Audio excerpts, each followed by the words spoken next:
ব্রতর দিন যদি আপনারা ভুল করে এই কাজগুলো করে ফেলেন তাহলে তো সংসারের সুখ শান্তি নষ্ট হবে। তার সাথে কিন্তু প্রত্যেকটা পরিবারের সদস্যকে বিপদের মুখোমুখি পড়তে হতে পারে।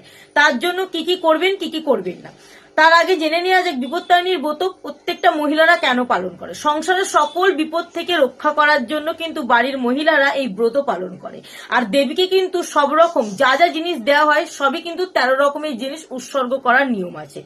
তবে প্রতি বছরই কিন্তু বিপত্তারিণীর ব্রত পরে বছরে দুটো দিন। তো এবছরও তার নড়চড় হয়নি, কিন্তু এবছরও দুটো দিনই পড়েছে।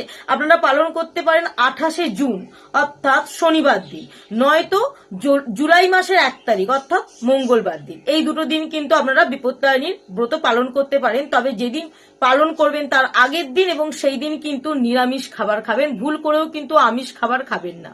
এই দিন কিন্তু ভুল করেও চাল বা গমের তৈরি জিনিস খাবেন না, এটা কিন্তু নিয়মে একদম নিষেধ করা আছে। এই দিন যখন পুজো করবেন কোনো অপরিচ্ছন্ন বা অপরিষ্কার জায়গায় পুজো করবেন না, পরিষ্কার পরিচ্ছন্ন জায়গায় কিন্তু বিপত্তারিণীর পুজো করতে হয়, নাহলে কিন্তু মা রুষ্ট হন এবং আপনার কিন্তু সংসারে সুখ শান্তি বজায় থাকবে না। পুজো চলাকালীন কারোর সাথে কথা বলবেন না। পুজো চলাকালীন যদি আপনি ভুল করেও কারোর সাথে কথা বলে ফেলেন তাহলে কিন্তু আপনার সংসারে অর্থের সমস্যা হবে, আপনার ব্যবসার দিকের ক্ষতি হবে, সংসারে শান্তি বজায় থাকবে না, অসুস্থতার সংখ্যা কিন্তু সংসারে বাড়তে থাকবে। এই পুজো চলাকালীন বা পুজোর দিন বা পুজোর সময় কাউকে অপমান করে কথা বলবেন না, কোনো মহিলা নিয়ে কুরুচিকর মন্তব্য করবেন না, কারোর সাথে ঝগড়া বিবাদ অশান্তির মধ্যে জড়াবেন না। যদি দেখেন এরকম সমস্যার মধ্যে পড়তে পারেন সেখান থেকে চলে আসবেন, এমনকি কারো গায়ে কিন্তু হাত পর্যন্ত দেবেন না। এতে কি হয়, আপনার সংসারে তো সুখ শান্তি নষ্ট হয়। পুজো তো আপনার ভগবান নেবেই না, মা দেবী নেবেন না, তার সঙ্গে কিন্তু মা দেবী রুষ্ট হন। তো এই কাজগুলো ভুল করেও করতে যাবেন না। এই দিন কাউকে টাকা ধার দেবেন না, কাউকে টাকা ধার দেবে না। পরিবারের কোনো ব্যক্তিকে টাকা ধার দিতে বারণ করবে, শুধু আপনি নয় আপনার পরিবারের প্রত্যেকটা ব্যক্তিকে। কারণ এই দিন যদি কোনো অর্থ আপনি কাউকে ধার দেন, কাউকে দিয়ে থাকেন, সেই অর্থ কিন্তু ফেরত আর আসে না। অর্থাৎ এতে কিন্তু মা লক্ষ্মী রুষ্ট হন। আপনার সংসার থেকে টাকা চলে যাচ্ছে মানে মা লক্ষ্মী রুষ্ট হচ্ছে, সেই টাকা আর ফেরত পাচ্ছে না।